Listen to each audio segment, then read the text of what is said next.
The day your passive income exceeds your expenses, you have come out of the rat race. You are one of the top 8 Maharashtrians in Japan. So how has your relationship with money evolved? घरात आपल्याला अशी शिकवण असते की बाबा आंथरूण पाळून पाय पसरायचा. सगळ्याच मराठी मुलांनी ऐकलं असेल हे. अगदी भारताचा जर राष्ट्रीय पक्षी मोर आहे तर मला असं वाटतं मराठी माणसांचा राष्ट्रीय पक्षी जर ठरवला ना तर तो नक्कीच कोंबडी असावा.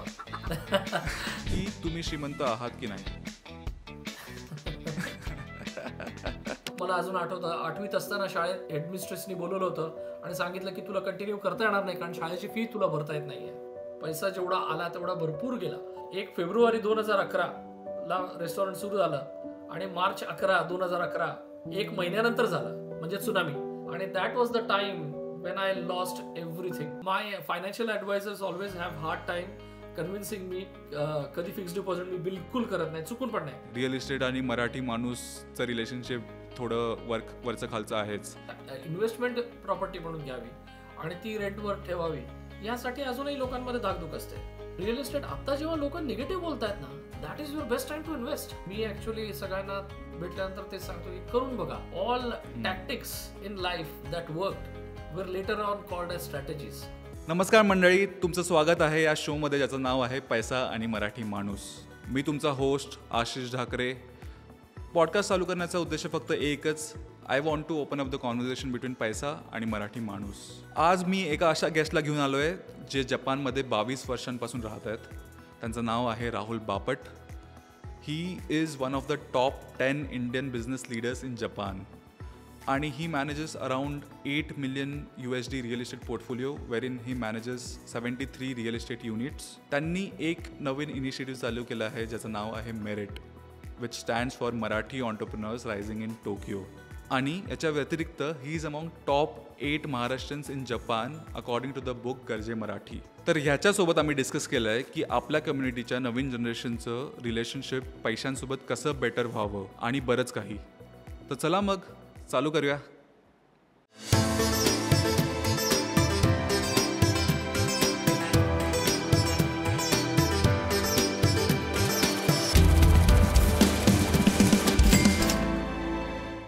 So Rahul, welcome to the show पैसा आणि मराठी माणूस.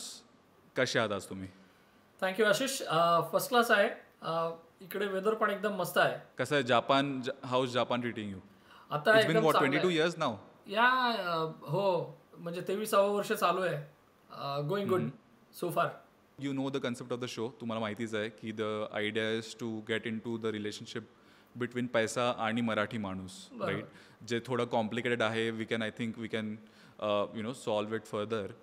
तर how is your relationship with मनी आणि तुम्हाला कसं वाटतं पैशाची व्हॅल्यू काय आहे सर तुमच्या जीवनात?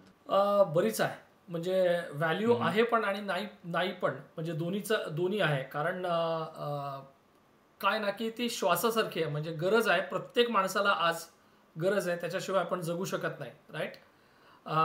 त्याच्यामुळे भरपूर गोष्टी अडतात, राईट? त्याच्यानंतर सगळ्याच गोष्टी करायला, आयुष्यातल्या बऱ्याचशा गोष्टी करायला आपल्याला पैसा लागतो. पण माणसाला एक लिमिट पण पाहिजे. म्हणजे मला असं वाटतं की एक लिमिट पाहिजे की कुठपर्यंत मला पैसा हवा आणि त्याच्यानंतर माझ्या बाकीच्या पण गरजा आहेत.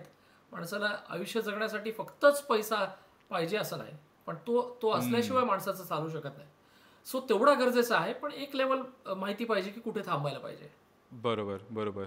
आणि काय ना की आपल्याला आता ना म्हणजे आपण रामदासांचं जर पहिले ऐकलं ना की मनाचे श्लोक, हा, तसं मला असं वाटतं की आपल्याकडे ना आता पहिल्यापासूनच लहान मुलांना मनीचे श्लोक शिकवायला पाहिजे. गरज झाली, काळाची गरज आहे. खूप गरज आहे. बरोबर, एक्झॅक्टली. बरोबर बरोबर. तर सर तुमचं आतापर्यंत, I mean I know your story, तरी म्हणून मला माहिती आहे, पण तुमचं रिलेशनशिप कसं इव्हॉल्व्ह झालं आहे पैशांसोबत? आय एम शुअर म्हणजे जेव्हा तुम्ही जिथे तुम्ही जन्माला आले तिकडे एवढे पैसे नसतील. आता तुम्ही विथ गॉड्स ग्रेस तुम्ही एक जपानमध्ये आहात. You have one of the top 8 Maharashtrians in Japan.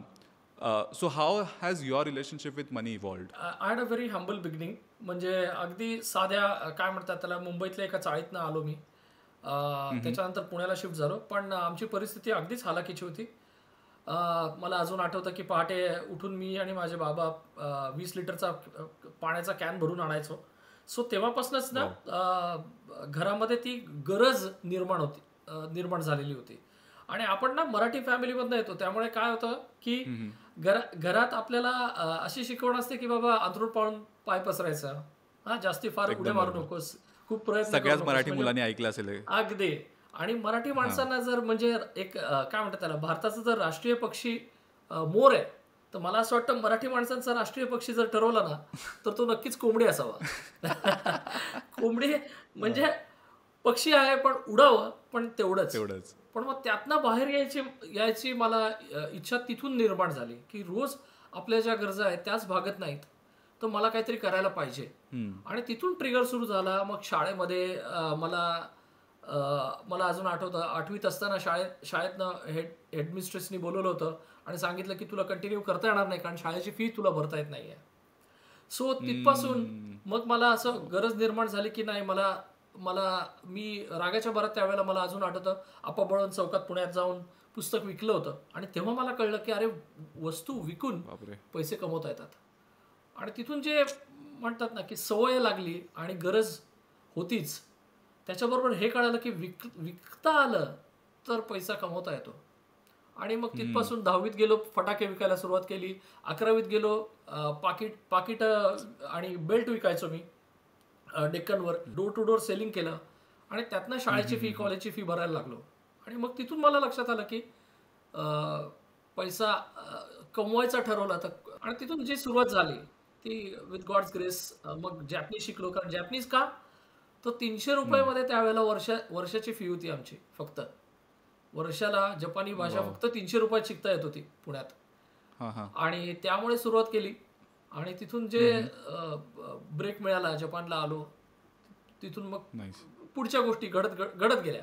बाकी म्हणजे दैवानी पण साथ दिली. एक तो स्पार्क म्हणतात ना, ती आग म्हणतात ना, ती पहिल्यापासूनच लहानपणापासूनच निर्माण झाली. पण जपानला जाणं कसं झालं सर? म्हणजे जपानला what was the purpose for that? Purpose to be honest, मी म्हटलं तसं की मी बीएससी इलेक्ट्रॉनिक्स करत होतो तेव्हा 97 ते 2000, 3 वर्ष मी 3 गोष्टी करत होतो. बीएससी इलेक्ट्रॉनिक्स, त्याच्यानंतर माझा NITचा कोर्स करत होतो. तोही मी पैसे काकांकडनं माझ्या बॉरो केले होते. म्हणजे उसने घेऊन ती फी भरत होते म्हणून मी शिकत होतो. पण मला शिकायची फार इच्छा होती त्यावेळेला. आणि त्याबरोबर मी जपानी भाषा शिकायला घेतली, कारण एवढे स्वस्तात दुसरं काय शिकणार. कारण फ्युचर, आणि म्हणून मी ते सुरू केलं. तर दिवसातनं माझे ह्या 3 गोष्टी 3ही वर्ष चालू होते.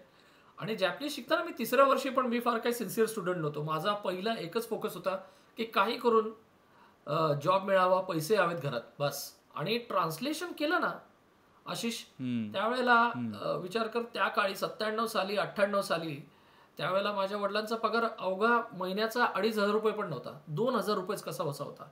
तेवढ्या 2000 रुपयात आम्ही घर चालवायचो. आणि मला दिवसाचे 800 रुपये आणि 1000 रुपये मिळायला लागले. का तर मी ट्रान्सलेशन आणि इंटरप्रिटेशन करत होतो, जपानी भाषा बोलत होतो. मग बजाज, होंडा, सुझुकी, टेल्को अशा कंपन्यांमध्ये मला इंटरप्रिटेशनसाठी चान्स मिळाला. लक्षात आलं, अरे भाषेची जादू आणि भाषेची जी व्हॅल्यू आहे ती तिकडे फार जास्ती आहे. कारण त्यावेळेला बजाजमध्ये फॉर एक्झाम्पल कावासाकीची लोक येत होती. सो इंटरप्रिटेशन करायला मिळालं. मग अगदी राहुल बजाज आणि राजीव बजाज यांच्याबरोबर सुद्धा इंटरप्रिटेशन करायचा चान्स मिळाला मला. आणि मग ते तिकडून सुरू झालं. आणि मग त्यावेळेला एक कंपनी होती जेव्हा जिने इंटरव्ह्यू घेतला. आणि त्यावेळेला मला अजून आठवतं 3 जण सिलेक्ट झालो आम्ही. म्हणजे 150 लोकांचा इंटरव्ह्यू घेतला होता. आणि खरं म्हणजे 3 जण पहिले टॉप 3 सिलेक्ट होणार होते आणि मी चौथा आलो होतो. पण शेवटी म्हणतात ना की नशीब कुठेतरी असतं, साथ देतच. तर त्यातला दुसरा जो माणूस होता सप्रे म्हणून, त्याने बॅकआउट केलं लास्ट मोमेंटला. सो माझा नंबर नॅचरली वर आला आणि असं करून जपानला आलो. So it was destiny at the same time. पण एक चांगला म्हणजे थोडा लकनी पण चांगला साथ दिली. आणि जॅपनीज येत होतं, चांगलं येत होतं, त्यामुळे आलो. आता आपण जर पैशांचा बोलू, in terms of, if you talk about your journey in terms of पैसा, तर how has it been always? म्हणजे कसं ते जसं आता तुम्ही बोलले की तुम्ही आधी चाळीत होता, फटाके विकून पैसे कमवले, मग तुम्ही बॉरो केल्या तुमच्या काकांकडून ॲडमिशनसाठी वगैरे, आणि मग तुम्ही जपानला गेलेत. मग जपानला गेल्यावर काय पैशांचं सगळं सॉर्ट झालेलं की तुम्हाला नंतर पुढे जाऊन परत नाही स्ट्रगल झाला मला होता? माझ्याकडे आधीपासून सुद्धा म्हणजे मला ते जे बॉरो केलेले पैसे होते आधी ते द्यायला मला बराच वेळ लागला.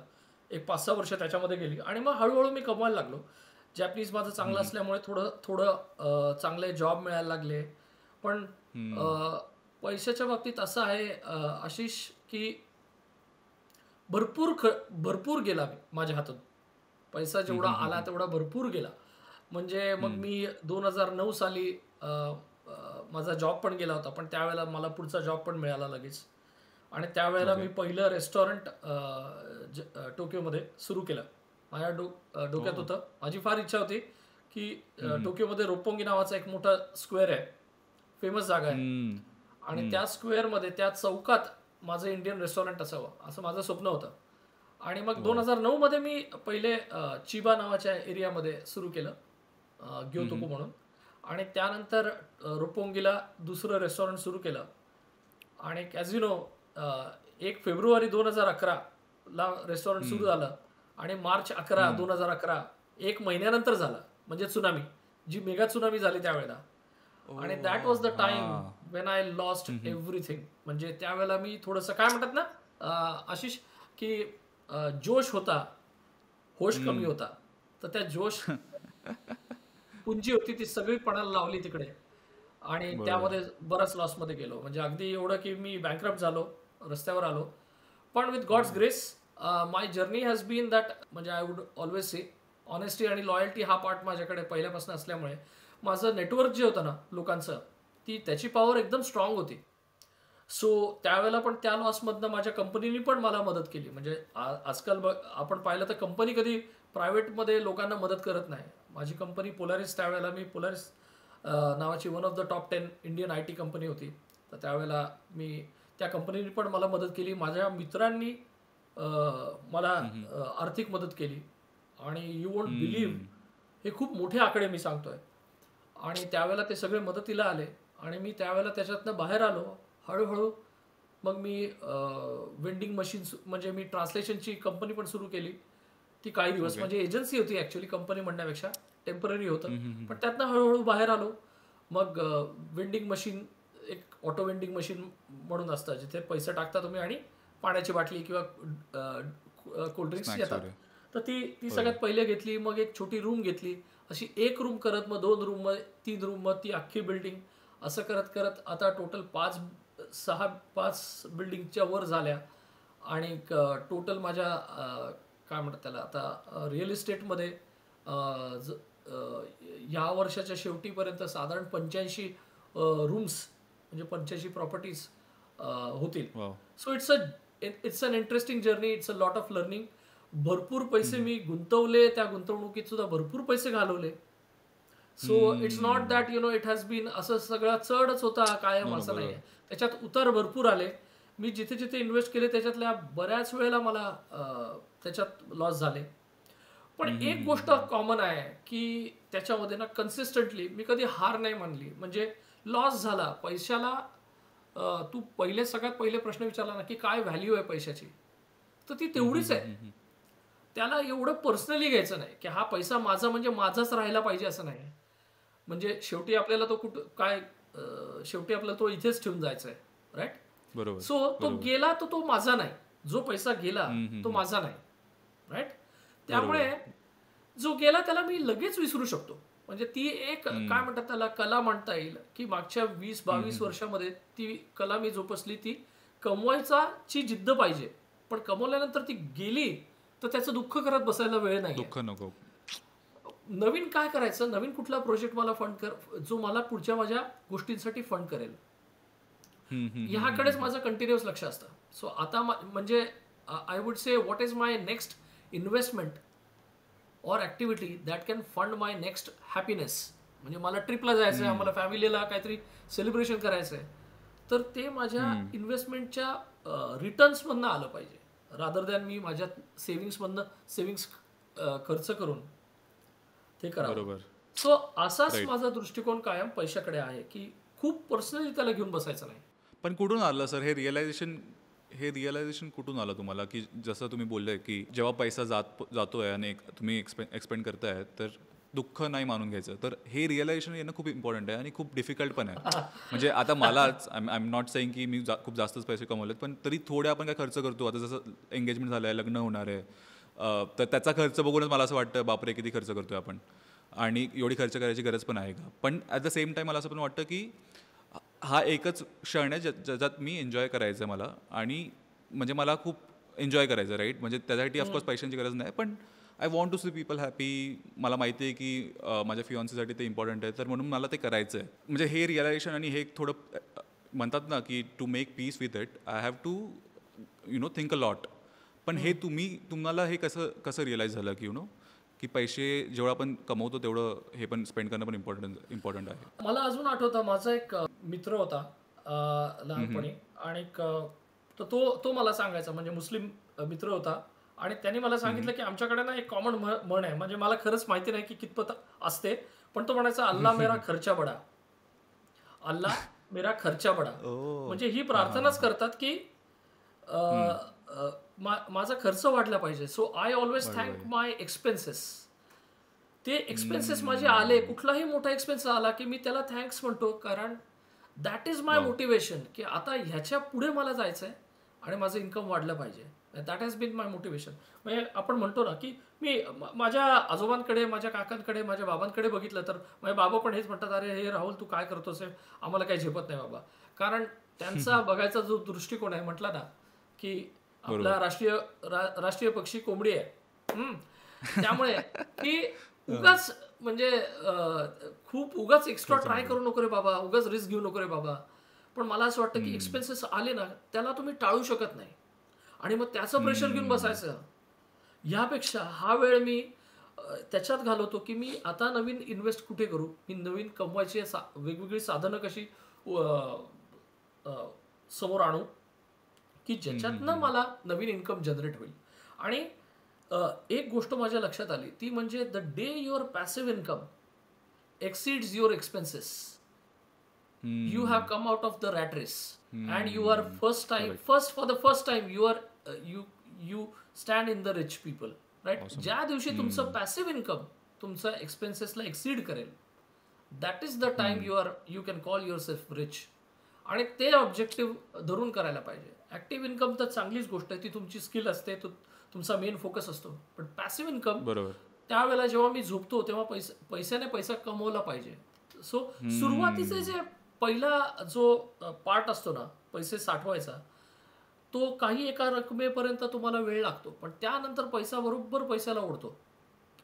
सो ते मला असं वाटतं की म्हणजे आपल्या मनीचे श्लोक मध्ये आपल्याला लोकांना सांगायला पाहिजे की this is what is very very important.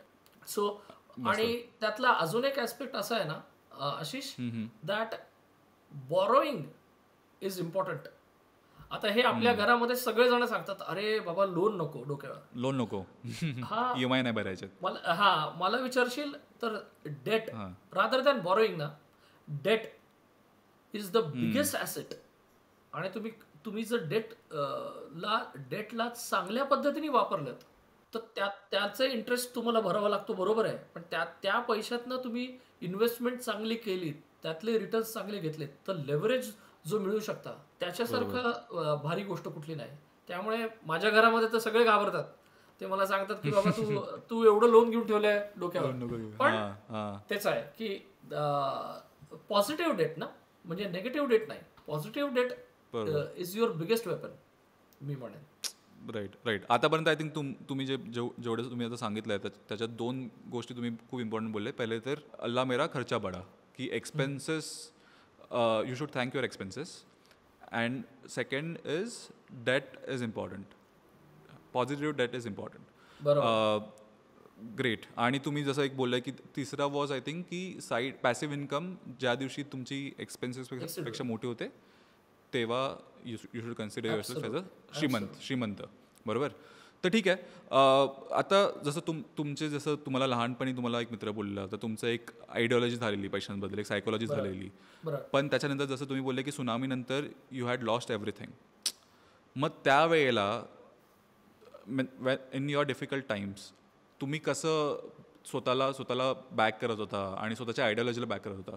I am sure तेव्हा पण भरपूर लोक तुम्हाला बोलले असतील की अरे काय केलं, कशाला खर्च केला एवढा, कशाला रेस्टॉरंट उघडलं, मस्त चाललेलं तुमचं, तर का तुम्ही एवढं तुमची चादर पसरली, का केलं तुम्ही असं? तर त्यावेळेला तुम्ही स्वतःला कसं बॅक केलं? सो मी म्हणेन की I am not one of the discipline people honestly. आणि काय असतं स्ट्रक्चर्ड किंवा काय म्हणतात त्याला डिसिप्लिन लोकांचा एक हे असतो की म्हणजे फॉर एक्झाम्पल ना, आपण जेव्हा प्रॉब्लेममध्ये पडतो तर मला असं नेहमी वाटतं की डिसिप्लिन माणसाकडे जर मी ॲडवाईस मागायला गेलो ना, तर तो म्हणाला अरे काय तू काय केलं, हे बरोबर नाही, मी तुला आधी सांगत होतो, बघ तू काय केलं.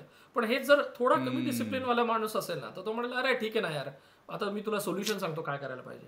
So they have different ways of thinking, right. सो मला त्या बाबतीत हे होतं की ठीक आहे, हे केलं, हे माझ्यामुळे झालं. सो सगळ्यात फर्स्ट थिंग फर्स्ट, आणि म्हणजे रिस्क मिटिगेशनमध्ये पण म्हणतात ना की avoid, mitigate and transfer. So तुम्हाला अवॉइड नाही करता आलं तर आता झाली आहे गोष्ट. सगळ्यात इम्पॉर्टंट गोष्ट ती आहे की you accept that it's your mistake. Whatever comes to you is only because you have allowed it to come to you, right. So त्यावेळेला मी हे डिसाईड केलं की yes, this is my problem. Obviously मला त्यावेळेला माझी बायको अश्विनी, तिने खूप जबरदस्त साथ दिली आणि she was very very strong at that time.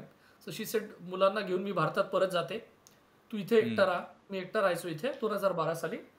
आणि जे काय आहे ते रिकवर कर. बट अल्टिमेटली 8-10 महिने झाल्यानंतर आय गेव अप. म्हणजे मी नाही रिकवर करू शकलो. I wanted my family back. मग ते परत आले and then we stayed very humble. म्हणजे काय घरदार सगळ्या गोष्टी विकून टाकलेल्या होत्या. पण एक गोष्ट स्ट्रॉंग होती माझ्याकडे, तो म्हणजे माझी loyalty. So I straight away went to people. आणि लॉयल्टी बरोबर ना अजून एक गोष्ट होती, ती म्हणजे लहानपणापासून एक गोष्टीची सवय लागली होती की लाज वाटत नाही. समोर जाऊन दार ठकठकवून मी वस्तू विकल्यात, त्यामुळे मला पैसे मागायला सुद्धा कधी लाज नाही वाटली. So I straight away went to people and said please help me. And I had with God's grace, as I said, it's not your work, more than your work, your network is your power. आणि my network, my friends, my community, तिथे नाव चांगलं होतं. So त्यांनी मला मदत केली. Obviously त्यांना मी रिटर्न्स आणि हे सगळं देऊन त्याच्यातनं बाहेर पडलो.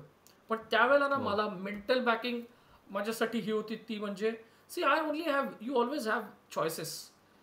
ए correct, which is tactically you can always think मी याच्यातनं पळवाट घेऊ का, पळून जाऊ का, किंवा ह्याच्यातनं पळून जाऊ शकतो मी. ऑब्व्हियसली तुझी एक चॉईस असते. पण जर मी ह्याला सामोरं गेलो, right, if I face this once strongly and if I am able to overcome, right, त्यांनी माझं ब्रँड बनेल चांगलं. ब्रँडिंग फार महत्त्वाचं आहे आणि ते माझ्यासाठी मला टिकवायचं होतं की जर मला लॉंग टर्म इथे जर राहायचं आहे तर I have to look at this problem in a different way. आणि मग त्याला मी रोज फेस करत गेलो.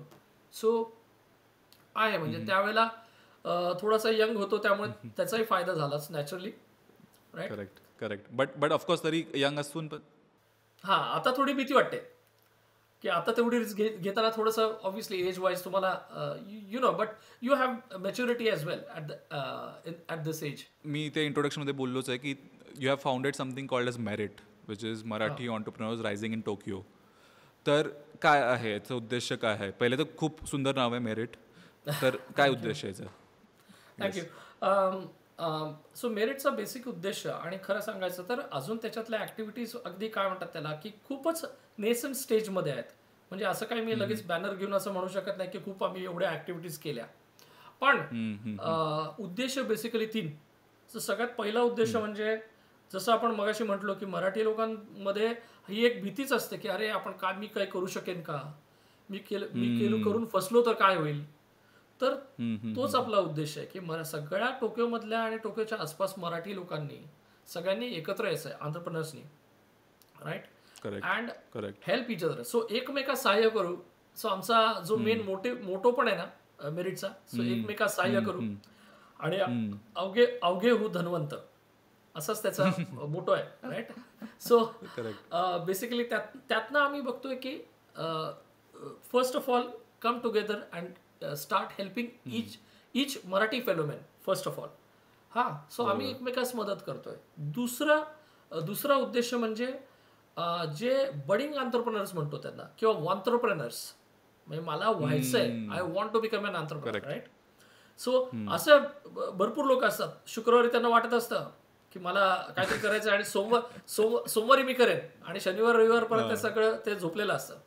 सो पण जर तुम्हाला सोमवारी सुद्धा सकाळी उठल्यावर जर वाटत असेल की नाही मला हे करायचंच आहे, फक्त मला अनुभव नाही आहे किंवा कसं करू मला भीती वाटते, तर त्यासाठी मेरिटला जर तुम्ही अप्रोच केलात तर आम्ही त्याच्यातनं लोकांना मदत करायचा प्रयत्न करतोय की जे यंग एंटरप्रेनर्स आहेत किंवा मला काहीतरी करून बघायचं तर कसं करायचं, त्यातलं मार्गदर्शन देणे हा त्याचा दुसरा उद्देश. आणि तिसरा उद्देश हा की आपली सगळी यंग जनता म्हणजे जो यूथ आहे, राईट, युवा वर्ग, यांच्यामध्ये बेसिक तो एंटरप्रेनरशिपचा स्पार्क निर्माण करणे हा त्यातला तिसरा उद्देश आहे मूळ. की जे यंगस्टर्स आहेत त्यांच्यामध्ये त्यांना एंटरप्रेनरशिप करायचं म्हणजे काय, कारण बऱ्याचदा आई वडील फक्त 10वीची परीक्षा झाली का 90% वर मिळाले का, 12वीची झाली का 90% वर मिळाले, आता काय अजून हायर एज्युकेशन, अभ्यास कर. या व्यतिरिक्त स्वतःचा बिझनेस कर असं म्हणणारे आई वडील फार कमी असतात आपल्याकडे. सो तोच प्रयत्न आहे की जसं रिच डॅड पुअर डॅड मध्ये रॉबर्ट कियोसाकीचे ते रिच डॅड होते ना, तसंच मला आणि आमच्या मेरिट मधल्या बांधवांना त्यांचा मेरिट ॲडवायझर व्हायचा आहे. म्हणजे तो एक रिच ॲडवायझर व्हायचा आहे की पैसा कसा कमवता येईल आणि त्याच्यासाठी काय करायला पाहिजे, आणि स्वतःचा तुम्हाला जर बिझनेस सुरू करायचा आहे तर त्याच्यासाठी काय गोष्टी लागतात, काय गोष्टी गरजेच्या आहेत. कारण आता सुद्धा लोक बरेच म्हणतात की अरे काय जपानमध्ये काय ठेवलंय, जपानची इकॉनॉमी एवढी खराब होत चालली आहे. मला नाही वाटत. इकॉनॉमी एक तरफ, राईट, आज अंबानी पासून टाटा सगळी लोक, राईट ना, ती ह्याच्यामध्येच झाली मोठी जेव्हा आपली इकॉनॉमी एवढी ग्रेट नव्हती. तिसरा जो मुद्दा आहे ना ह्याच्यातला मेरिटचा उद्देश, तो म्हणजे जी आपली युवा पिढी आहे, युवा पिढीमध्ये पण तो एंटरप्रेनरशिपचा जो स्पार्क आहे ती ठिणगी ती जनरेट करणं हा त्याच्यातला उद्देश आहे. म्हणजे युवकांमध्ये सुद्धा आत्तापासून बिझनेस कसा करायचा आणि काय त्याच्या मागच्या गोष्टी काय असतात, त्याच्या अडचणी काय असतात. कारण घरामध्ये सुद्धा अजूनही आपल्याकडे आई वडील मार्क भरपूर मिळव, अभ्यास भरपूर कर, वाटलं स्पोर्ट्सच्या काही नवीन ऍक्टिव्हिटीज कर. जमाना बदलतोय ऑब्व्हियसली, आपणही बदलत चाललोय. बऱ्याच गोष्टी नवीन आई वडील पण मुलांना करायला शिकवायच्या मागे लागतात. पण अजूनही बिझनेस कर आणि बिझनेस कसा करायचा याच्या बाबतीत थोडीशी भीती असतेच. त्यामुळे बऱ्याच मुलांमध्ये आजकाल इंटरेस्ट असतो आणि मला आजकाल भेटतात पण मुलं जे म्हणतात मला काहीतरी करून बघायचं आहे. तर अशा लोकांना सुद्धा आपण प्रोत्साहन द्यायचं. सो जसं रिच डॅड पुअर डॅड मध्ये रॉबर्ट कियोसाकीने सांगितलं होतं ना की त्याचा एक रिच डॅड वेगळा होता, म्हणजे मित्राचेच वडील होते पण त्यांना तो रिच डॅड मानायचा, राईट. तसंच आम्हाला मुलांचा रिच ॲडवायझर बनायचंय, राईट, की पैसा कसा कमवायचा, आणि तोच आपला मेन उद्देश आहे मेरिटच्या मागचा. तर तुम्ही एकदम बरोबर पॉईंट बोलला आहात की आपण कोणीच म्हणजे आपण पण ऐकतो, मला पण इनफॅक्ट हे बोलले गेलेले की 21 वर्ष 22 वर्षापर्यंत पैसे कमवायचे नाही, त्याच्यानंतर पैसे कमवायचे, बरोबर. स्पोर्ट्स कर, काही कर, पण 21-22 नंतर आपल्याला कोणी काय विचारणार नाही, आणि नंतर मग एकसाथ विचारणार की भाई की पैसे कमव. तर तुम्हाला वाटतं का की जसं स्कूलमध्ये झालं किंवा आपले वेकेशन झालं अशामध्ये एक काहीतरी प्रोजेक्ट घ्यावा कोणी, आणि त्यांनी तेव्हापासूनच सेलिंग शिकावं, की आता समजा कोणी 10वीत आहे, 10वीच्या सुट्ट्यांमध्ये ज्या लागतात त्या सुट्ट्यांमध्ये तुम्ही एक प्रोजेक्ट करा, काहीतरी ड्रॉपशिपिंग बिझनेस आजकाल भरपूर चालतं आहे. तर त्या ड्रॉपशिपिंग बिझनेसमध्ये काय असतं की तुम्ही फक्त एक मार्केटमधून एक उचलता, काहीतरी आणता तुम्ही, आणि तोच प्रॉडक्ट तुम्ही लेबल करून ब्रँडिंग करून त्याला विकताय. तर यांनी काय होईल की आपण म्हणजे 10th असताना 10th 11th असताना त्या एजमध्ये तुम्हाला सेलिंग कसं करायचं ते शिकायला मिळेल. पैशांची व्हॅल्यू ऑफकोर्स कळेल की तुम्ही एकदा काही विकायला चालू करता, पैसे कमवते, तर of course you will understand the value of money, right. तर I think this is very important that you mentioned. And of course now coming to your industry, coming to your sector which is real estate. तुम्हाला काय वाटतं? Again real estate आणि Marathi माणूसचं relationship थोडं वरचं खालचं आहेच. तर तुम्हाला काय वाटतं? तुम्ही रिअल इस्टेटमध्ये एवढ्या वेळ झालेत, एवढा टाईम झाले तुम्ही आहात त्याच्यात, तर has it gotten better? Has the relationship gotten better? So मी असं म्हणेन की येस, ग्रॅज्युअल फरक आहे थोडा बहुत. कारण त्याच्यामध्ये कसं आहे की रिअल इस्टेट स्वतःसाठी घर घ्यायचं ही गोष्ट आता जपानमध्ये पण लोक घेत आहेत, मराठी लोक सुद्धा घेत आहेत, भरपूर लोकांनी घेतलं. बरं, पण आता ह्याच्याच पुढे जाऊन आपण अजून एक कमर्शियल प्रॉपर्टी घ्यावी किंवा कुठली तरी एक इन्व्हेस्टमेंट प्रॉपर्टी म्हणून घ्यावी आणि ती रेंटवर ठेवावी, यासाठी अजूनही लोकांमध्ये धाकधूक असते. आणि मला असं वाटतं की त्यात म्हणजे मी तेच प्रयत्न करतोय. म्हणजे मग तो मेरिट असो किंवा इंडिव्हिज्युअली पण असो, की मी ऍक्च्युली सगळ्यांना भेटल्यानंतर तेच सांगतो की करून बघा, केल्याशिवाय होणार नाही. Because it's less about planning, it's less about strategy. आपण म्हणजे काय म्हणतात ना, मला नेहमी असं वाटतं की all tactics in life that worked were later on called as strategies. So नंतर लोक सांगतात अरे ही आमची स्ट्रॅटेजी होती. मला असं वाटतं की करून बघा, केलं म्हणजे एक्झिक्युशन इज द थिंग. म्हणजे आयडियाज, आता there are tonnes and tons of ideas. कसं करायचं, कुठल्या मॉडेलमध्ये करायचं, काय भरपूर आयडियाज असतात. हे पण करायला पाहिजे, लोकांना सगळ्यांना माहिती असतात. करायला जातानाचे जे चॅलेंजेस असतात ना, त्याच्यासाठी माणूस घाबरतो.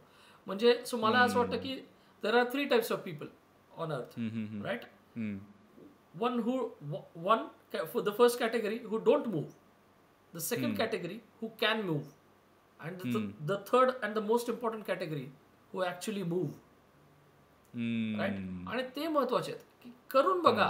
थोडं फेल्युअर चालेल, आणि फेल्युअर हे यायलाच पाहिजे. जितक्या लवकर तुम्हाला फेल्युअर्स येतील तितका तो तुम्हाला नंतर तुम्ही एक स्मार्ट एंटरप्रेन्योर किंवा स्मार्ट बिझनेसमॅन बनता किंवा स्मार्ट इन्व्हेस्टर बनता. अगदी लगेच मोठा बिझनेसच करायला पाहिजे असं नाही. सो मला वाटतं की रिअल इस्टेटमध्ये सुद्धा एक छोटी सुरुवात करून बघायला हरकत नाही.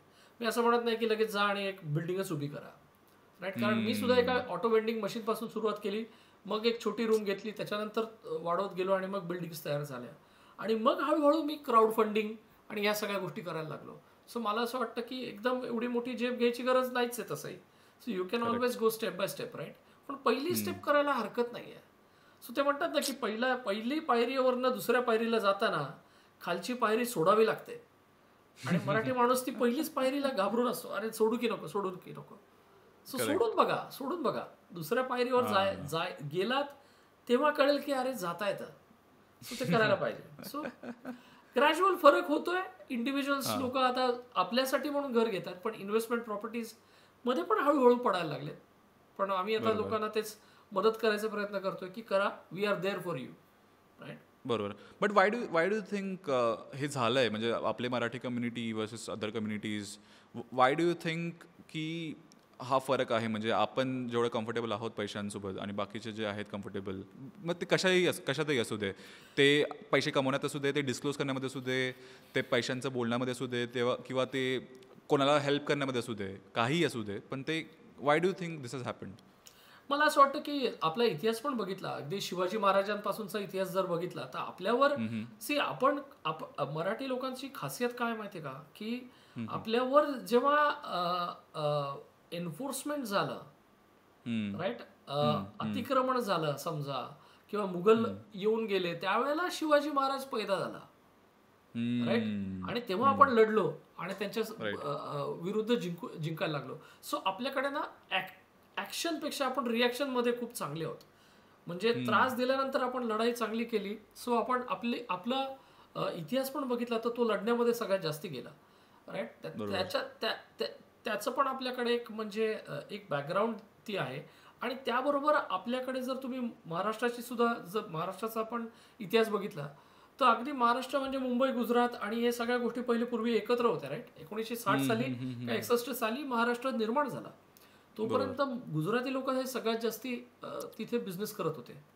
सो गुजराती कम्युनिटी म्हणा, मारवाडी कम्युनिटी म्हणा, जैन म्हणा, अगदी पंजाबी कम्युनिटी असो, या सगळ्या कम्युनिटीजला त्याची बिझनेस करायची सवय लागली आणि आपण त्याच्यामध्ये कामगार होतो. सो आपल्याकडे बेसिकली इंडस्ट्रियल रिव्होल्युशन वगैरे पण जेव्हा झालं तर त्यावेळेला सुद्धा आपल्याकडे बेसिकली काय होतं की रोटी कपड्यावर मकान बेसिक गोष्टी झाल्या, बास झालं.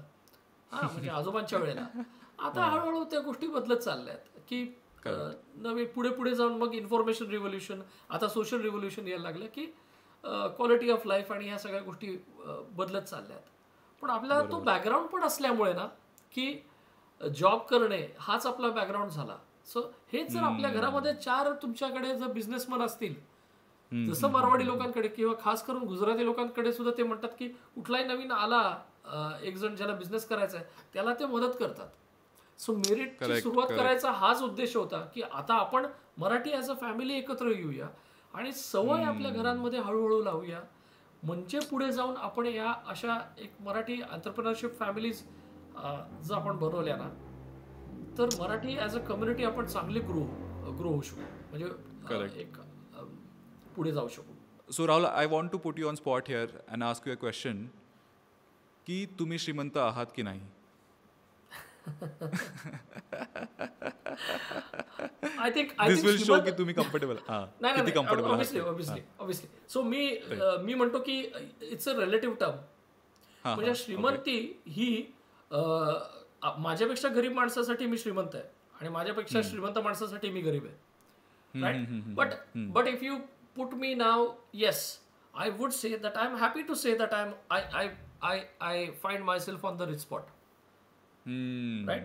Why? Correct. Because of the same terminology that मी मगाशी म्हटलं ना की the day your passive income exceeds your expenses, right? की आता मी झोपलो असताना सुद्धा पैसा बनतो, हे जास्ती महत्त्वाचं आहे. म्हणजे ऑब्व्हियसली त्याच्यामध्ये चढ उतार भरपूर झाले आणि ते कायमच होत राहतात.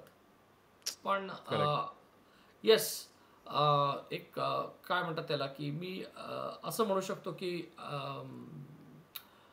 मिडल क्लासमध्ये न पडता मी आता थोडंसं ऑन द रिचर साईड. म्हणजे आय टेल यू सवयींवरनं आपण हे करायला हरकत नाही. सो मी अजूनही लाईफ हंबल जगतो. पण म्हणजे तुम्ही मला सांगाल तर मी दिवसभर बऱ्याचदा माझ्याकडे रिकामा वेळ असतो. So I always feel that the busiest people on earth should have the maximum time to spare. म्हणजे माझ्यासाठी, माझ्या फॅमिलीसाठी मॅक्झिमम वेळ देत असतो मी दिवसभरात. मी कुठूनही काम करायचं माझ्याकडे फ्रीडम आहे आणि माझा बिझनेसचं बेसिक डेफिनेशन आणि ह्यासाठी माझा कायम हट्ट असतो तो म्हणजे if I have to work myself, म्हणजे मला कष्ट करायला मला प्रॉब्लेम काहीच नाही, ती मी आवड म्हणून करतो. पण if I have to work that's not my business. Business हा असाच पाहिजे की मी न काम करता ते चालू राहिलं पाहिजे. आणि I am very happy to say that 90% of my businesses that I run today माझी त्याच्यामध्ये कुठेही इन्व्हॉल्वमेंट नसते. It is completely automated. So मी भारतात असो, मी कुठल्याही महिन्यात मी कुठल्याही देशात सुद्धा ट्रॅव्हल करत असतो आणि दॅट इज हाऊ. म्हणजे माझ्यावर actually one of the multiple books that I have read त्यातला एक रिच डॅड पुअर डॅड तो ऑब्व्हियसली होतच, पण त्याचबरोबर एक टिमोथी फेरिसचं द 4 Hour वर्क वीक नावाचं पुस्तक होतं. So he is a billionaire who works only 4 hours in a week. He is a billionaire, right? So obviously I am nowhere in that range at all. But माझा basic motto तोच असतो की कमीत कमी काम करून मॅक्झिमाइज्ड रेव्हेन्यू जनरेशन हे व्हायला पाहिजे आणि ते मी अचीव्ह करतोय. So life wise I will happily say that I lead a rich life from that perspective. Perfect.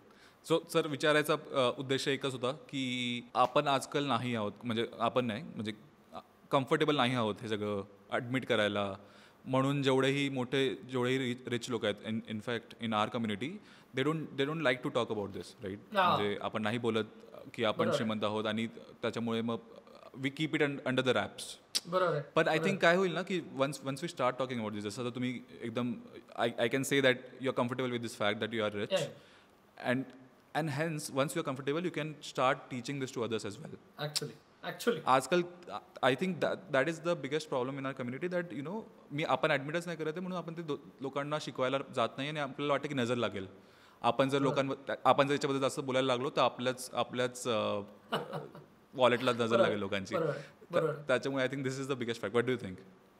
Yes absolutely. म्हणजे मी तर नेहमी म्हणतो की सो यू नो आम्ही जेव्हा हेल्थवरच्या पण गप्पा मारत असतो मित्रांमध्ये तर मी नेहमी सांगतो की vitamin A, B, C, D बद्दल आपण भरपूर बोलतो. जसं one of the very important vitamins is vitamin M, मनी. Right, we should be talking. आणि डोंट फील शाय की मी किती कमवलं किंवा मी काय करतो हे सांगायला. बरोबर. कारण आपण जनरली ह्या बाबतीत थोडेसे इंट्रोवर्ट असतो. So I am a bit different from that perspective. की मला असं वाटतं की you know keep talking, keep telling your stories. It is not about tooting your on horns. तुम्ही स्वतःचं म्हणजे मी काय म्हणतात त्याला, म्हणजे हे गर्व म्हणून किंवा सांगण्यासारखी गोष्ट म्हणून मी सांगत नाही. सांगायचा उद्देश हा आहे की जसं आपल्याकडे म्हटलं जातं ना की नॉलेज हे शेअर केल्याने वाढत जातं. ते खरं आहे. करेक्ट. आणि पैसा सुद्धा कसा कमवला, मी कसं करतोय हे सांगण्याने माझा पैसा कधीही कमी होणार नाही आहे. इनफॅक्ट ॲज अ कम्युनिटी आपण ग्रो होऊ. आणि मला हे नेहमी वाटतं जर मारवाडी कम्युनिटी किंवा आणि त्यांच्याकडनं हे शिकण्यासारखं आहे. म्हणजे I have no grudges with anyone.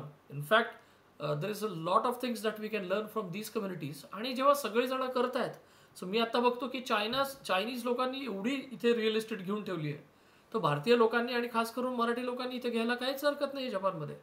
So तेच मी आता प्रमोट करायचा प्रयत्न करतोय की मॅक्झिमम लोकांनी करूया. कारण मी एकटाच बसून ते होणार नाही आहे अपॉर्च्युनिटी. आणि अपॉर्च्युनिटी कधी असते ती जेव्हा लोक हे म्हणतात ना, अरे काय पण जपानमध्ये तर काय रिअल इस्टेट अप्रिशिएटच होत नाही, इकॉनॉमीच खराब आहे. That is your best time to invest. कारण जोपर्यंत बघा ना तुम्ही म्हणजे बिटकॉईनच्या बाबतीत बघा, जेव्हा बिटकॉईन बद्दल तुम्ही ऐकलंच नव्हतं ना, that was the real time you should have invested. जेव्हा सगळी दुनिया त्या गोष्टीबद्दल बोलत असते ना positively, you are already late in the game. Right.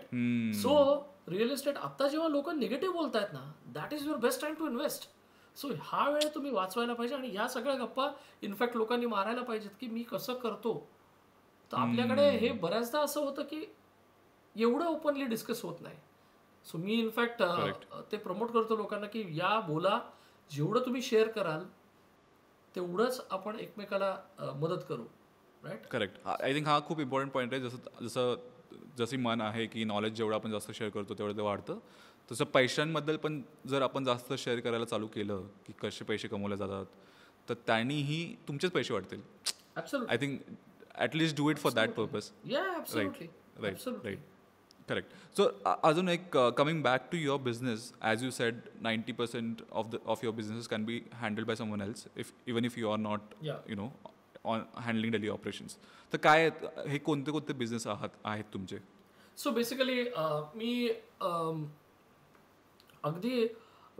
Rich dad poor dad म्हणजे रॉबर्ट कियोसाकीचा फॅन आहे. म्हणजे मी त्याची सगळी पुस्तकं वाचली आहेत. आणि I think what I stand today is also one of म्हणजे you know one of the credits I would obviously give to these books and to Robert Kiyosaki himself.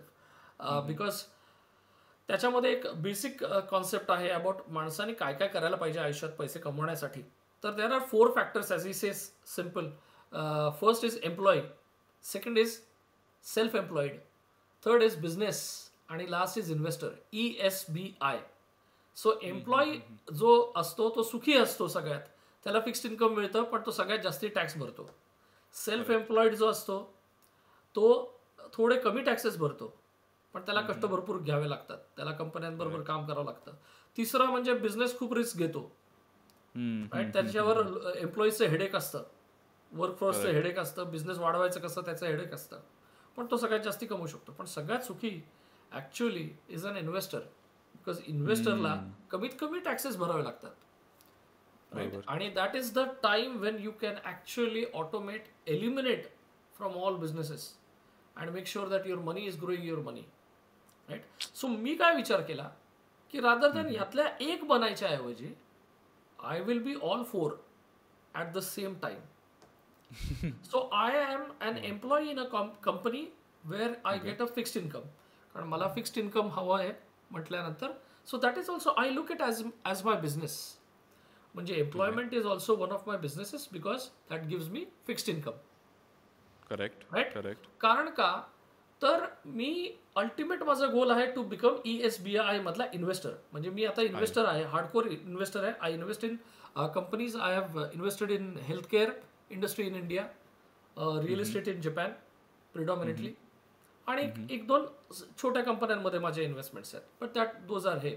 आणि मग फायनान्शियल इन्स्ट्रुमेंट्स आणि याच्यामध्ये तर ऑब्व्हियसली हे आहे. So mainly I am an investor.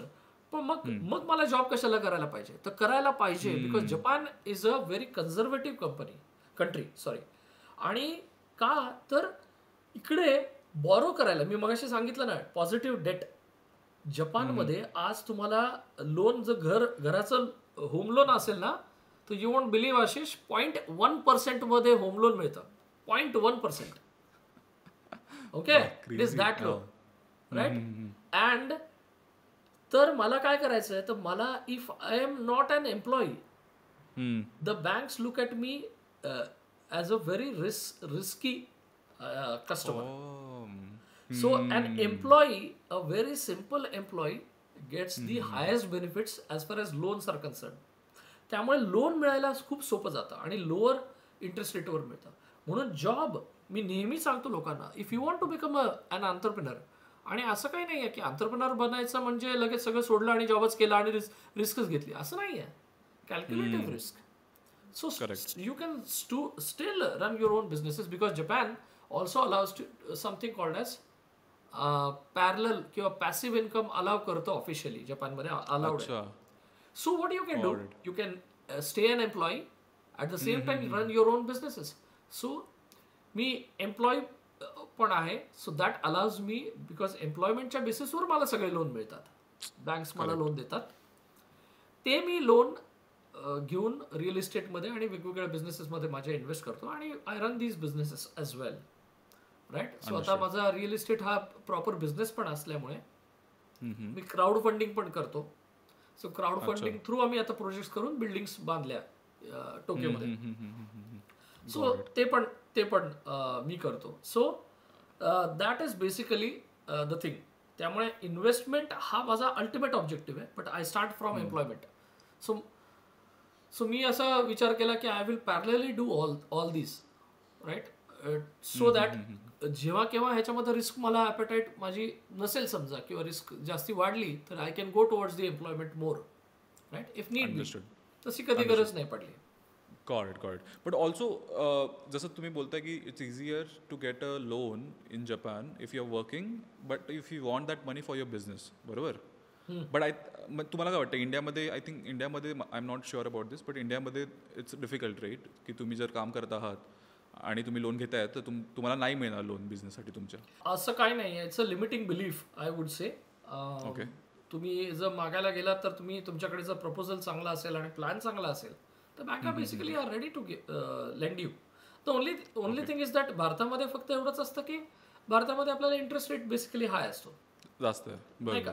पण मग तिकडे रिटर्न्स पण चांगले आहेत ना. तसे जपानमध्ये रिटर्न्स कमी असतात, पण त्यामुळे आम्हाला इंटरेस्ट रेट पण कमी असतो, असं आहे. So it's one and the same. Ultimately it's all about how you can leverage from the positive debt. So मला असं नेहमी वाटतं की आपल्याकडे अशी म्हण असते ना की जेव्हा तुम्हाला कुठली गोष्ट करायची, इधर beg borrow steal. Right. Correct. So beg obviously when जे अगदी हातबल आहेत आणि जे अतिशय गरीब आहेत, ज्यांना काहीच दुसराच हे नाही आहे, दे बेग.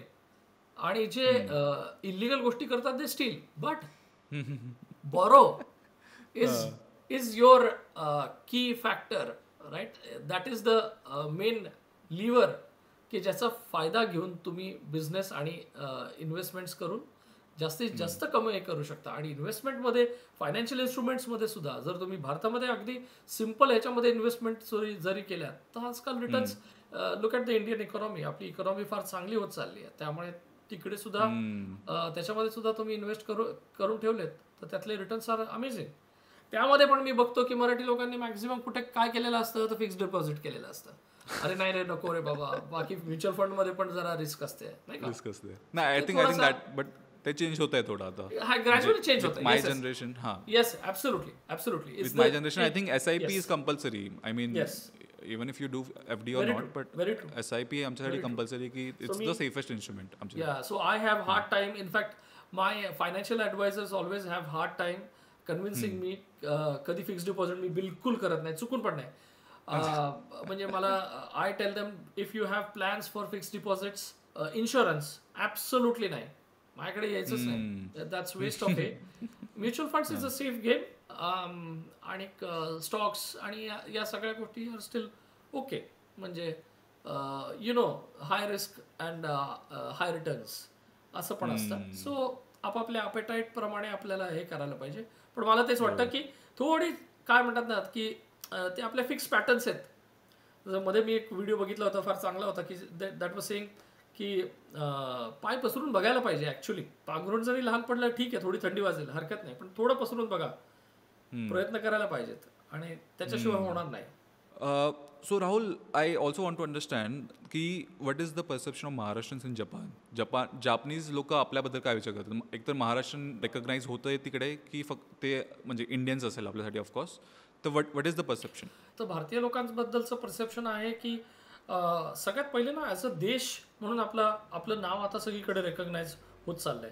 म्हणजे thanks to the Modi government आणि त्या सगळ्याच गोष्टी मागच्या 10 वर्षात ज्या काही झाल्या ना, त्याच्यामुळे आपल्याला जे एक्सपोजर बेसिकली मिळालंय ते फार चांगलं आहे. जपानचं खास करून तुम्ही बघितलात तर जपान आणि भारतामधल्या जी मैत्री आहे ती अगदी शिंझो आबेपासूनच्या काळातली जी मैत्री आहे ती नरेंद्र मोदींनी सुद्धा अगदी चांगली जपली आहे, राईट. आणि आता किशिदा बरोबरच्या सुद्धा त्यांच्या बऱ्याच म्हणजे आपलं देवाणघेवाण फार चांगली आहे आणि ती ॲट अ जिओ पॉलिटिकल लेवलला सुद्धा आपले रिलेशन्स फार चांगले आहेत. सो त्यामुळे ओव्हरऑल ॲज अ देशाकडे बघायचा दृष्टिकोन बदलला आहे. म्हणजे आपण इकॉनॉमी वाईज पण आता बघितलं तर जपानला पुढच्या वर्षापर्यंत कदाचित आपण इकॉनॉमी वाईज क्रॉस पण करू असं म्हणतात ना. तर एक ग्रोईंग देश आहे. दुसरं म्हणजे ब्रेनी लोक आहेत असं एक बेसिकली आपल्याकडे बघितलं जातं की हुशार लोक आहेत, कारण IT इंडस्ट्रीमध्ये कायम असतात. तर तो एक पर्स्पेक्टिव्ह असतो. आता IT इंडस्ट्रीमध्ये परत जॉब करणारी लोक हा शेवटी 2 मेजर गटामध्ये हे झालेले आहेत की एक तर साऊथ इंडियन्स आहेत किंवा मराठी लोक आहेत. त्यामुळे आत्ता जर तुम्ही बघितलं ना तर जपानमध्ये एक साऊथ इंडियन लोकांचा आकड्यानंतर माझ्या हिशोबाने मराठी लोकांचा आकडा सगळ्यात जास्ती आहे आणि तो वाढत चाललाय. त्यामुळे महाराष्ट्रीयन्सकडे पण बघायचा दृष्टिकोन हळूहळू म्हणजे ते एक्सपोजर पण आपलं वाढत चाललंय. लोकांचं आपल्याकडे बघायचा दृष्टिकोन की महाराष्ट्रीयन्स किंवा ही लोक वेगवेगळ्या क्षेत्रामध्ये पण चांगलं हे करतात. आपल्याकडे वेगवेगळे आपल्या मराठी मंडळाचे कार्यक्रम पण होतात. त्या कार्यक्रमांमध्ये वगैरे सुद्धा किंवा बाकीच्याही कार्यक्रमांमध्ये बऱ्याचदा जपानी लोक ते बघतात. तर मला असं वाटतं की ॲज महाराष्ट्रीयन्स आपलं एक्सपोजर अजून त्या मानाने कमी आहे, पण ते ग्रॅज्युअली वाढत चाललंय. पण बेसिकली ॲज इंडियन्स खूपच चांगला पर्स्पेक्टिव्ह आहे म्हणजे लोकांचा आहे आणि परसेप्शन पण फार चांगलं आहे. आपल्याकडे आता मराठी रेस्टॉरंट्स पण सुरू झाले. म्हणजे आतापर्यंत इथे मराठी रेस्टॉरंट किंवा महाराष्ट्रीयन रेस्टॉरंट्स नव्हते. सो आता ते पण सुरुवात व्हायला लागली. तो जपानी लोक मराठी जेवायला अगदी म्हणजे झुणका भाकरपासून पांढरा तांबडा रस्सा प्यायला सुद्धा जपानी लोक येतात. सो आता अगदी नवीन गोष्ट ही मागच्या 1-2 वर्षातली पण सुरुवात झाली आहे. So I think it's right time for us to get that right exposure आणि त्याच्यातलं पण महाराष्ट्रीयन्सकडे बघायचं परसेप्शन आता बदलत जाईल. मस्त खूप चांगलं वाटलं हे ऐकून, कारण आपण इकडे म्हणजे आम्ही इंडियामध्ये बसून तर ऐकतोच आहे की the perception all over the globe has changed. लोक म्हणजे इंडिया आता there is a lot of FOMO when it comes to India, right. म्हणजे जसं आय एम शुअर तुम्हाला पण असं वाटत असेल की इंडियामध्ये खूप काय होतं आहे, I am missing out on that. असं कधी तुम्हाला वाटलं आहे का की 10 वर्षांमध्ये इनफॅक्ट जर तुम्हाला असं कधी वाटलं आहे का की तुम्ही इंडियामध्ये परत यावं? नाही, खूप वाटलं खूप. पण काय म्हणतात ना की एकदा ती शेवटी किती नाही म्हटलं तरी जन्मभूमी आहे आपली. माझी अर्ध आयुष्य माझं भारतामध्ये गेलं आणि अर्ध आता बरोबर जपानमध्ये गेलं आहे, राईट. सो कारण ही कर्मभूमी आहे शेवटी. आणि भारताचा जी प्रगती ओव्हरऑलच बघितल्यानंतर असं वाटतं की खरं म्हणजे प्रगती भारताची जास्ती चांगली होती आणि या सगळ्याच गोष्टी मस्त आहेत. तर अशा वेळेला आपण भारतामध्ये पण असायला पाहिजे. पण ते शेवटी म्हणतात ना की आमच्याकडचं पण कॉन्ट्रीब्युशन जे आहे की by sending that money back to India we are actually maybe indirectly म्हणजे उलट्यावरनं शेळ्या हाकण्यासारखं ते. पण आपण एक थोडीफार का होईना फुलाची पाकळी पण तेवढी तरी आपल्याकडनं एक कॉन्ट्रीब्युशन होतं. आणि दुसरं म्हणजे भाग असा आहे की एक 10-15 वर्ष झाल्यानंतर ना तुम्ही एका वेगळ्या झोनमध्ये जाता की तुम्हाला या देशाची पण सवय झाली, इथल्या हॅबिट्स आणि या सगळ्याच गोष्टीची ट्रेडिशन्स कल्चर्स या सगळ्या गोष्टीची आता सवय लागली आणि तुमचं स्किल सेट झालं आहे. सो माझं स्किल सेट आता असंच आहे की जपानी भाषा बोलून मी इथलं रिअल इस्टेट आणि बघतो. आणि खास करून इकडे आपल्याकडे येणारी बरीचशी मंडळी राहणारी सुद्धा मोठ्या प्रमाणात मराठी लोकच असतात. सो आमच्या बिल्डिंगमध्ये पण मराठी लोक भरपूर असतात. त्यामुळे ते पण आता सवय झाली आहे की जपानची इतकी सवय लागून गेली की त्यामुळे वाटतं खूप परत जावं. पण आमचा जो USP झालेला आहे आणि ती डिपेंडन्सी पण आहे ती आता मेजरली या देशामध्ये आहे. आणि ऑल्सो तुम्ही बघता इंडियामध्ये कोणाला गरज असते वगैरे आणि मला माहिती आहे की तुमचं एक NGO पण तुम्ही एक नॉन प्रॉफिट पण चालवता. तर ते नॉन प्रॉफिट कसं म्हणजे काय उद्देश आहे नॉन प्रॉफिटचा? तुम्ही फक्त जपानमध्ये ते लोकांना हेल्प करण्यासाठी चालवता की तुम्ही इंडियन्स हेल्प करणार? सो आम्ही एक 14-15 वर्षापूर्वी असंच एका कंपनीमधले काही जण मित्र मराठी लोक मेजरली असं सगळे एकत्र बसलो होतो आणि असं विचार केला की आपल्याकडनं काही ना काहीतरी जमलं पाहिजे, काहीतरी आपण करू शकलं पाहिजे. म्हणजे आणि आमचा प्रयत्न एवढाच होता की कुठेतरी आपण एका NGO मध्ये किंवा चॅरिटीमध्ये आपण पैसे ट्रान्सफर करावेत आणि भारतामधल्या गरजू लोकांना म्हणजे जे काही न्यूजमध्ये आपण बघतो की अरे कोणाला मेडिकल मदत हवी आहे तर आम्ही अगदी पुण्यापासून सुरुवात केली होती 15 वर्षापूर्वी. पुण्यातली एक लहान मुलगी होती तिला मेडिकली म्हणजे फायनान्शियली त्यांची फॅमिलीला म्हणजे कुटुंबाला पैसे नव्हते त्यांच्याकडे. सो आणि तिचा जो उपचारासाठी लागणारा खर्च होता तो बराच होता. सो आम्ही विचार केला की आपण गोळा करू आणि कुठल्या तरी चॅरिटी थ्रू देऊया. पण मग आमच्या लक्षात आलं की अरे ते पैसे नक्की त्यांना पोचतील की नाही वगैरे बरेच प्रश्न असतात. सो सगळ्या मराठी लोकांनी आम्ही काही ठराविक मराठी लोकांनी एकत्र येऊन एक ग्रुप फॉर्म केला त्याचं नाव होतं तास्केरू इंदो. तो याचा अर्थ काय? तास्केरू म्हणजे मदत करणे आणि इंदो म्हणजे भारत इंडिया बेसिकली. तर भारतातल्या गरजू लोकांना आपल्याकडनं मदत व्हावी या उद्देशाने आम्ही तो ग्रुप सुरू केला. मग त्याच्यानंतर मग आम्ही 1 फॅमिली 2 फॅमिली 3 फॅमिली असं करत मग म्हणजे अगदी रिलिजन नो बार मग कुठल्याही ह्याच्यातले कुठल्याही प्रांतातले मग महाराष्ट्रीयन्स नव्हे तर अगदी साऊथ इंडियन्स पासून नॉर्थ इंडियन्स पर्यंत सगळ्या प्रकारच्या म्हणजे वयोगटातल्या पण लोकांना मदत केली. मग आमच्या लक्षात आलं की 13-14 वर्ष झाल्यानंतर आम्ही विचार केला की आपल्याला अजून एक स्टेप पुढे जायला पाहिजे. म्हणजे लहान मुलांना शाळेला त्यांना पैसे नाही आहेत त्यांना पण आम्ही मदत करायला सुरुवात केली. आणि आमच्या ग्रुपमध्ये मधलाच कोणीतरी कार्यकर्ता स्वतः जाऊन हे सगळं करतो. तर आणि त्यातला म्हणजे मला अगदी आनंद वाटतो की आमचा लेटेस्ट जी मदत आम्ही कोविडच्या वेळेला केली तर त्याच्यातला समोरचा भेटलेला सुद्धा व्यक्ती जो होता म्हणजे तो एकदम वेगळाच माणूस निघाला. म्हणजे हा संतोष राक्षे म्हणून होता. आणि मला अजून आठवतं की आम्ही ती अशी न्यूजच बघितली होती की संतोष राक्षेला मुलगी त्याची ज्ञानेश्वरी तिच्या डोळ्याच्या उपचारासाठी 60,000 रुपयाची गरज आहे. तर त्याच्यासाठी आम्ही त्याला डायरेक्ट फोन केला आणि आमच्या तास्केरू इंदो मधलाच पुण्यात असलेला एक जण त्याला राजगुरुनगरमध्ये जाऊन भेटला आणि 60,000 रुपये द्यायला गेला. सो आणि त्याने सांगितलं साहेब मला पैशांपेक्षा तुम्हाला सांगू का कोविडमध्ये माझं उदबत्तीचा धंदा आहे पण कोविडमध्ये माझा धंदा चौपट झाला. आता मला ॲक्च्युली ना तुम्ही धंदा द्या मला पैसे नको आहेत. तर म्हटलं अरे 60,000 रुपये तुला हातात मिळत आहेत. तर म्हटलं नको आहेत मला तुम्ही 60,000 रुपयाच्या उदबत्ती आणून द्या मला. आणि त्या पठ्ठ्याने काय केलं तर त्याला मग जाऊन आम्ही गणेशपेठेतून कारण गणेशपेठेत सगळ्यात मोठा हे आहे उदबत्तीचा भांडार तर तिथून होलसेलमध्ये त्याला 60,000 रुपयाच्या त्याला ज्या हव्या त्या उदबत्त्या आणून दिल्या आणि मग आमच्याच ग्रुप्समधनं आम्ही इंट्रोड्यूस करत गेलो की तुम्ही घ्या रे सगळ्यांनी करत. आणि असं करत त्यांनी स्वतःने सुद्धा त्या 60,000 1,15,000 रुपये कमवले. आणि म्हणजे दिस इज वन स्टेप अहेड ना, की आम्ही पैशाची आर्थिक मदत करायला चाललो होतो. आणि पण तो सुद्धा स्वतः एंटरप्रेन्योर निघाला. तो म्हटला की माझ्या मुलीचा खर्च मी स्वतःच बघतो, मला फक्त एकदा सुरुवात करून द्या. त्यानंतर आजपर्यंत अजूनही त्याच्याशी आम्ही रेग्युलरली कॉन्टॅक्टमध्ये असतो. मी स्वतः, तो आमच्या घरी पण येतो.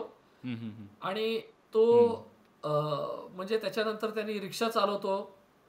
त्याच्यानंतर केळीची गाडी घेतली, भेळीची गाडी काढली. मुलाला सुद्धा एक चांगली गाडी देऊन त्यांनी धंदा करून दिला. तर मला असं वाटतं की हे जे आपण म्हणतो ना की ते म्हणजे इंग्लिशमध्ये म्हणतात ना की if you feed someone a fish you feed them for once, but if you train them how to fish you feed them for life time.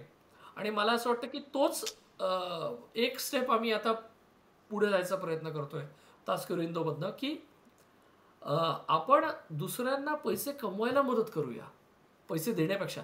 याच्यातनं त्यांचा स्वाभिमान पण टिकून राहतो की आपल्याला दुसऱ्यांकडनं पैसे घ्यावे लागले.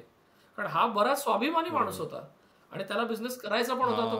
आणि एक एंटरप्रेन्योर आम्हाला परत चांगला जगवता आला. आणि त्याने बघा ना, म्हणजे आता मागच्या 3-4 वर्षात त्यांनी इतकं चांगला बिझनेस केला आहे त्याचा उद्बत्तीचाच, की त्याला आता पैसे परत मागायची वेळ नाही आली. असं एक चांगला म्हणजे मला असं वाटतं की ते जे 14-15 वर्षापूर्वी आम्ही जे अगदी छोटी वात लावली होती ती ज्योत आज कुठे पोहोचली आहे. त्याचा जर आपल्या ऑडियन्समध्ये जर कोणाला कॉन्ट्रीब्यूट करायचं असेल याच्यात, तर how should they go? Actually just reach out to us. आमचा व्हॉट्सअपवर ग्रुप असतो सिम्पल. आणि आम्ही अतिशय ट्रान्सपरंट होतो. आमच्याकडे गुगल ड्राईव्हवर प्रत्येक जण मी किती कॉन्ट्रीब्यूट केलं याचं डायरेक्ट एक्सेल शीटमध्ये सगळ्यांना ऍक्सेसिबल असतं. आणि आमचं बेसिकली हेच ऑब्जेक्टिव्ह असतो. म्हणजे आम्ही असा पण अनुभव घेतला आहे की आम्ही वडिलांना दिले आणि वडील दारू पिण्यात तो पैसे खर्च झाले. त्यानंतर आम्ही शिकलो की हे पैसे आमच्याकडनं डायरेक्ट त्या गोष्टीसाठीच वापरले गेले पाहिजेत. सो आमच्यातलाच व्यक्ती डायरेक्ट जातो आणि आम्ही हे सगळं ट्रान्सपरंटली लोकांना शेअर करतो. So Rahul, coming back to a topic, आपण नवीन जनरेशन, माझी जनरेशन असू दे किंवा अजून यंगर लोक असू दे, तर त्यांच्यासाठी तुम्ही काय असं बोलाल की ते ओल्डर जनरेशनचं बॅगेज कॅरी नाही करणार, आणि काय असं आहे जे ओल्डर जनरेशन नाही करत पण ते आम्ही किंवा आमचं न्यूअर जनरेशन करायला पाहिजे पैशांसोबत? ओके, ठीक आहे. सो पहिली गोष्ट मी म्हणेन की ज्या आपल्या काय म्हणतात त्याला की एक आपण प्रीकन्सिव्ड नोशन्स आपल्याकडे जे आहेत ना, करेक्ट, त्यातनं सगळ्यात पहिले म्हणजे बाहेर या. आणि प्रत्येकाला पैसे कमवता येऊ शकतात. फक्त लर्न टू एक्झिक्यूट. आणि मला असं नेहमी वाटतं, म्हणजे don't get me wrong, but आपल्याकडे खास करून जेव्हा एंटरप्रेन्योरशिप असो किंवा पैशाची बॅकग्राऊंड नसेल ना, तर त्यांच्याकडे त्या बॅकग्राऊंडमधनं किंवा फॅमिली बॅकग्राऊंडमधनं आपण नाही शिकू शकणार. सो आपल्याला तुमची नजर कम्प्लिटली ओपन ठेवा. अपॉर्च्युनिटीज भरपूर आहेत, आयडियाज भरपूर आहेत, पण all what matters is execution.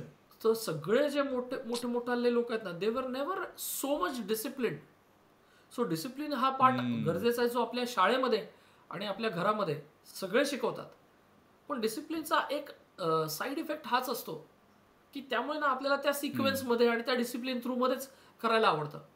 पण सगळे तुम्ही जर बिझनेस करणारे लोक जे आहेत ना, त्यांनी धडपड केली. सो मला असं नेहमी वाटतं, म्हणजे if I have to tell you in English, right, ignorance on fire, म्हणजे भले तुमच्याकडे नॉलेज नसेल, but ignorance on fire is far far better than knowledge on ice.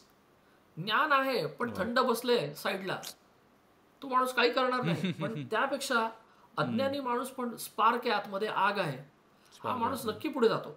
So spark असू द्या आणि पर्पज असू द्या, चांगला पर्पज असू द्या, बाकी सगळ्या things will fall in place, right. Purpose चांगला आहे म्हणजे लिडरशिपमध्ये पण ना असं म्हणतात की नीती, नेतृत्व, राईट, हे गरजेचं आहे. पण हे जरी थोडं कमी असलं ना, तरी नीती, नेतृत्व आणि नियत चांगली पाहिजे. जोपर्यंत तुमची नियत चांगली आहे आपण काहीही करू शकतो. म्हणजे माझा स्वतःचाच एक्झाम्पल सांगतो. जेव्हा क्राऊड फंडिंग आणि नवीन प्रोजेक्ट करायचा होता, मला बिल्डिंग उभी करायची होती, तर बिल्डिंगसाठी कॅश नव्हती माझ्याकडे आणि मला कळत नव्हतं की मला क्राऊड फंडिंगचा सी पण माहिती नव्हता, त्याच्यामध्ये टर्म शीट म्हणजे काय असतं काहीच माहिती नव्हतं आणि ते कसं बनवतात, काय बनवतात, काही माहिती नव्हतं. मी सरळ अप्रोच केलं लोकांना आणि सांगितलं, हे बघा मला हे टर्म शीट काय असतं ॲक्च्युली कळत नाही, पण मी एक साधा माझं व्हर्जन बनवलं आहे की मी तुमच्याकडनं एवढे पैसे घेतले, मी तुम्हाला एवढं पैशाचे रिटर्न्स देईन. Are you guys interested? And with God's grace 80% of people to whom I spoke actually ended up investing through crowdfunding in my project. आणि पुढच्या 10 महिन्यात एक नवी बिल्डिंग उभी पण झाली. सो कधी कधी काय असतं माहिती का, आपण नुसतं झोपून विचार करत असतो, अरे जमेल का जमेल का जमेल का. आहे त्या बेसिक साधनांमधनं सुद्धा तुम्हाला धंदा करता येतो. आणि जोपर्यंत नियत चांगली आहे, धडपड म्हणजे जिद्द आहे, राईट, स्पार्क असू दे, म्हणजे तो fire in the belly is very important. की मला करायचंच आहे. ते जोपर्यंत आहे ना, बाकी सगळ्या गोष्टी आपोआप जोडून येतात. ते म्हणतात ना, किसी चीज को शिद्दत से चाहो तो पूरी कायनात भी उसको मिलाने के में जुट जाती है. तसं आहे ते. सो बाकीच्या गोष्टी बरोबर that will fall in place. Awesome. So yes, this was the podcast. Rahul, कसं वाटलं तुम्हाला? आणि तुम्ही आमचे फर्स्ट गेस्ट आहात. Thank you so much. तर व्हॉट डू यू थिंक? कसा आहे पॉडकास्ट, कसं कॉन्सेप्ट आहे? डू यू थिंक लोकांना याची गरज आहे? नाही, ॲब्सोल्युटली. मला तर असं वाटतं की यु नो, एक सगळ्यात पहिली गोष्ट म्हणजे थँक्स आशिष. हा जो तुम्ही पुढाकार घेऊन हे करताय ना, ह्याची जी सुरुवात करताय, पैसा आणि मराठी माणूस. ॲक्च्युली तू हा जो प्रश्न सुरुवातीला विचारलास की मराठी लोक घाबरतात, लाजतात पैशाबद्दल बोलायला, तर पॉडकास्टमध्ये सुद्धा पैसा आणि मराठी माणूस हा थोडासा धाडसी विषय होता. सो तू घेतलास आणि तो लोकांपर्यंत पोचवायचा प्रयत्न करतोस, ही फार महत्त्वाची गोष्ट आहे. मग थोडेफार आपण जरा हे विचार करतो की अरे ह्याबद्दल बोलायचं की नाही, पण आय थिंक तुझ्या या पुढच्या पण पॉडकास्ट थ्रू जेवढं आपण लोकांपर्यंत पोचू शकू आणि तेवढं चांगलं आहे, तेवढंच आपल्या ओव्हरऑल कम्युनिटीसाठी फायदा होईल. आणि all the best for this. I really like the concept. Thank you so much. आणि तुम्ही याच्या आधी कधी एवढं पैशांबद्दल बोललेलं आहे का एका तासात? एका तासामध्ये एवढं पैशाबद्दल मी नाही बोललो ऑनेस्टली. पैशाबद्दल घरामध्ये भरपूर बोलत असतो, पण बाहेर एवढं बोलायची वेळ कधी आली नाही. Nice. So that is the whole purpose, right? म्हणजे तेच आपल्याला करायचं आहे की we should also be comfortable around money.